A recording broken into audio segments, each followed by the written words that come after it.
Amazing Uttarakhand में आपका बहुत बहुत स्वागत है।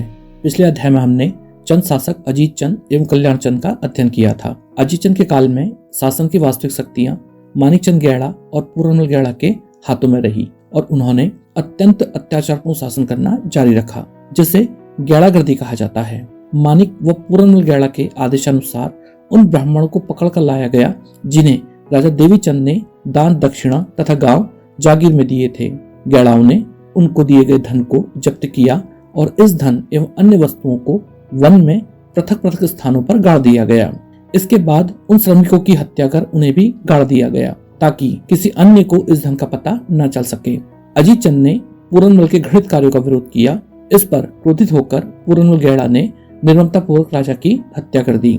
अजीत चंद की मृत्यु के बाद चंद अधिकारियों ने चंद राजकुमारों की खोज आरंभ की और उन्हें टोटी के वन में एक चंद कुंवर कल्याण सिंह मिला। वह कल्याण चंद के नाम से अल्मोड़ा की गद्दी पर बैठा। अकस्मात राज सत्ता प्राप्त होने पर कुछ समय पश्चात ही कल्याण चंद स्वार्थी हो गया। कोई अन्य चंद राजकुमार गद्दी पर न बैठ सके, इसलिए कल्याण चंद ने चंद वंशजों को भी मारने का आदेश दे दिया। कल्याण चंद ने कई लोगों की आंखें भी निकलवा दी। कल्याण चंद के काल की सबसे महत्वपूर्ण घटना रोहिलों के 2 आक्रमण थे। वास्तव में रोहिला सरदार अली मोहम्मद खां इस पहाड़ी क्षेत्र में इस्लाम का प्रचार करना तथा यहाँ की समृद्धि को लूटना चाहता था। रोहिले अपने प्रथम आक्रमण में इस उद्देश्य में एक सीमा तक सफल भी रहे। जीवन के अंतिम दिनों में कल्याण चंद की आंखों में कुछ बीमारी हो गई थी और उसकी आंखें बाहर की ओर लटक गई थी। कल्याण चंद को भय था कि कहीं उसके बाद उसका अल्पायु पुत्र दरबारी षड्यंत्र का शिकार न हो जाए, इसलिए एक दिन उसने शिवदेव जोशी को अपना पुत्र कुंवर दीपचंद सौंप दिया। शिवदेव जोशी ने कल्याण चंद की मृत्यु के बाद दीपचंद को अल्मोड़ा की गद्दी पर बैठाया। आज हम राजा दीपचंद के विषय में अध्ययन करेंगे।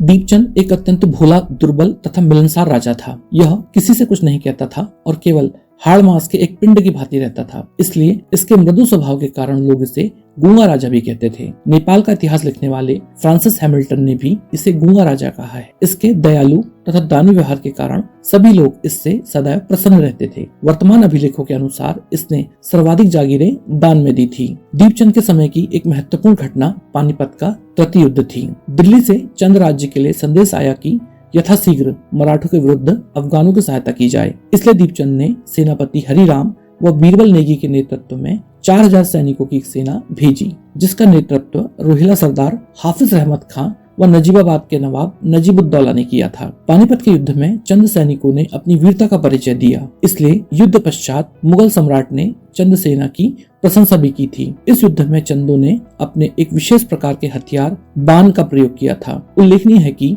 पानीपत के युद्ध के दौरान रोहिलों की अनुपस्थिति में उनके परिवार की रक्षा शिवदेव जोशी के पुत्र हर्षदेव जोशी के द्वारा की गई थी, इसलिए इस युद्ध के पश्चात रोहिलों तथा चंदों के मध्य संबंध मधुर हो गए और फिर कभी रोहिलों ने चंदों के तराई क्षेत्र पर आक्रमण नहीं किया। दोस्तों, हम जानते हैं कि जब दीपचंद छोटा था तब कल्याण चंद ने शिवदेव जोशी को शासन की सभी शक्तियां सौंप दी थी। शिवदेव जोशी ने शासन को संगठित करने का प्रयास किया। उसने अपने प्रतिनिधि के रूप में जयकृष्ण जोशी को अल्मोड़ा में काशीपुर के गवर्नर के रूप में पहले हरिराम तथा बाद में शिरोमणि दास को नियुक्त किया और स्वयं रुद्रपुर तथा काशीपुर में रहा। शिवदेव जोशी महारा गुट से संबंधित था।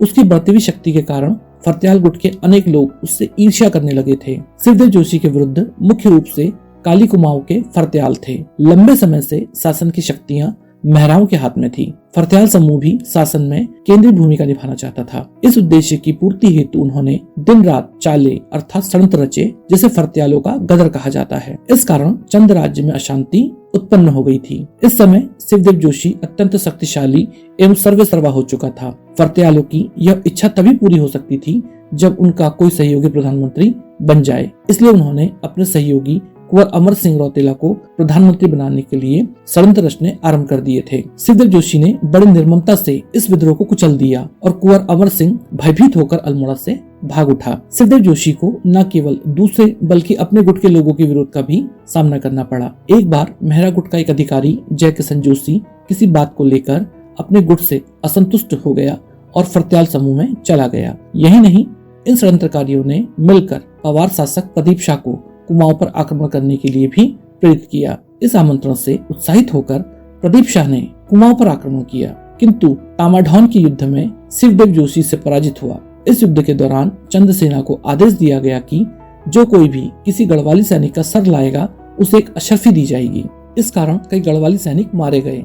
बाद में चंद सैनिक कुलियों का भी सर लाने लगे, इसलिए यह राजकीय रद्द की गई। यह देख गढ़वाली राजा प्रदीप शाह घबरा गया और भाग खड़ा हुआ। शिवदेव जोशी ने युद्ध के नियम का पालन करते हुए भागते हुए राजा प्रदीप शाह को छोड़ दिया, जिससे प्रदीप शाह बहुत प्रभावित हुआ और उसने दीपचंद तथा शिवदेव जोशी के साथ अपनी पगड़ियां बदलकर चंद राज्य के साथ मित्रता स्थापित की। इस प्रकार कुछ समय तक चंद तथा पवारों के मध्य शांति स्थापित हो गई। शिवदेव जोशी का सबसे बड़ा शत्रु तथा फर्त्यालों का नेता चंपावत का एक बूढ़ा अर्थात प्रधान रायमल्ल था। उसने काशीपुर के अपने एक मित्र को लिखा था कि यदि वह शिवदेव जोशी को मार डाले तो काली कुमाऊं के फर्त्याल उसको अपना समर्थन देंगे। यह पत्र शिवदेव जोशी को मिल गया और इसकी जांच हेतु जब वह अल्मोड़ा आया तो उसे एक और षड्यंत्र का पता लग गया। इस नए षड्यंत्र के पीछे दनिया के जोशी थे। इन षड्यंत्रों को शिवदेव जोशी ने बड़ी निर्ममता से कुचल दिया था। इन जोशियों को बोरियों में बंद कर जीवित ही बागेश्वर के ऊपर बाली घाट या बली घाट नामक स्थान पर एक चट्टान से नीचे फेंककर सरयू नदी में डुबा दिया गया। कई फर्त्याल देश छोड़कर भाग निकले। रायमल बूढ़ा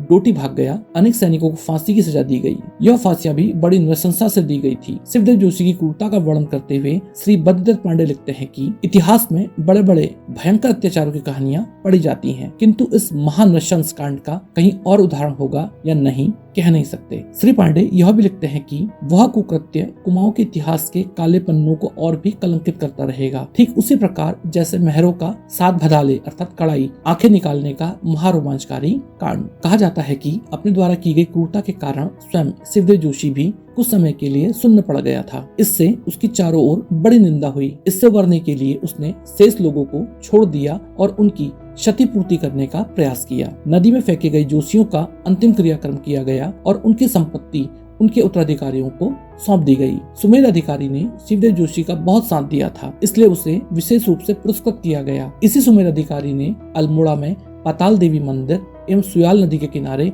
विश्वेश्वर या विश्वनाथ मंदिर का निर्माण किया था।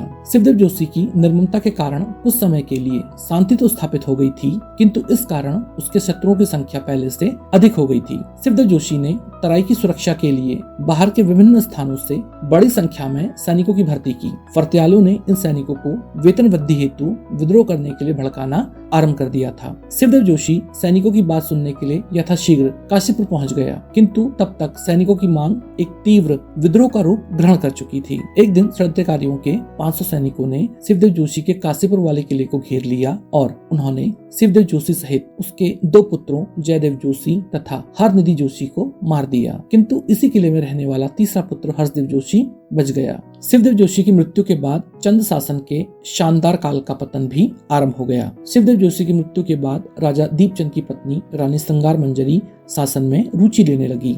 उसने शाही परिवार के एक व्यक्ति किशन सिंह को प्रधानमंत्री, मोहन सिंह को बख्शी अर्थात सेनापति बनाया। रानी ने अपने उपपति परमानंद बिष्ट को उपराजा नियुक्त किया तथा जोत सिंह को काशीपुर का राज्यपाल बनाया। कुछ समय पश्चात शासन की सभी शक्तियां अपने हाथ में लेने के लिए उसने अपने मित्र परमानंद बिष्ट के साथ मिलकर षड्यंत्र करने आरंभ कर दिए थे। इस कारण उसने मोहन सिंह तथा उसके भाई लाल सिंह को राज्य से बाहर निकाल दिया था। कालांतर में मोहन सिंह ने बिसौल के नवाब दूधी खां से सैन्य सहायता प्राप्त की और पुनः कुमाऊं में आधम का। जय किशन जोशी ने पत्र लिखकर मोहन सिंह से कहा था कि यदि वह षड्यंत्र न रचे और ठीक से कार्य करे तो वह आ सकता है। श्री पांडे के अनुसार रानी संगार मंजरी एवं मोहन सिंह की मां के मध्य किसी प्रकार की कोई रिश्तेदारी थी, इसलिए रानी संगार मंजरी ने मोहन सिंह से कहा कि यदि वह राजकुमारों को क्षति न पहुंचाए और षड्यंत्र न करे तो प्रधान पद उसका रहेगा। मोहन सिंह ने रानी के बालों के जूड़े को छूकर अपनी निष्ठा की शपथ ली।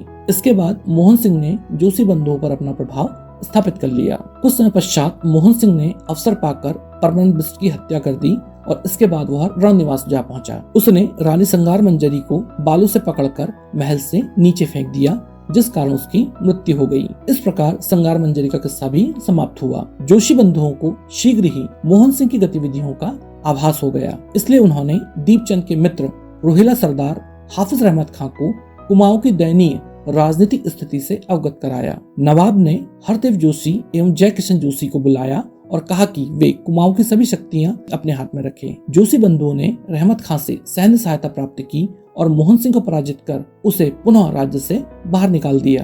अब शासन की सभी शक्तियां हर्षदेव जोशी तथा जय किशन जोशी के हाथों में आ गई। उन्होंने शासन के महत्वपूर्ण पदों पर अपने विश्वसनीय लोगों को नियुक्त किया। कुमाऊं से भागकर मोहन सिंह दर दर भटकने लगा। अंत में थककर उसने हरदेव जोशी से क्षमा मांगकर उसे कुमाऊं में पुनः प्रवेश देने की बार बार विनती की। उसने प्रभावशाली लोगों के द्वारा भी हरदेव जोशी पर दबाव डाला। आरंभ में हरदेव जोशी ने मोहन सिंह को अल्मोड़ा की अनुमति नहीं दी, किंतु बार बार मोहन सिंह द्वारा विनती करने पर अंत में जय किशन ने उसे अनुमति दे दी। अति महत्वाकांक्षी मोहन सिंह ने कुछ ही दिनों पश्चात जय किशन जोशी की हत्या कर दी। मोहन सिंह हरदेव जोशी की भी हत्या करना चाहता था, किंतु उसके भाई लाल सिंह ने उसे कैद करने का निवेदन किया, क्योंकि हरदेव जोशी उसका पुराना मित्र था। अतः मोहन सिंह ने हरदेव जोशी को जेल में डाल दिया। इसके बाद मोहन सिंह ने राजा दीपचंद तथा उसके पुत्रों को सीराकोट की शाही जेल में डाल दिया और उन पर कई अत्याचार किए, जिसके परिणाम स्वरूप दीपचंद की जेल में ही मृत्यु हो गई। दीपचंद को जेल में डालकर मोहन सिंह मोहनचंद के नाम से अल्मोड़ा की गद्दी पर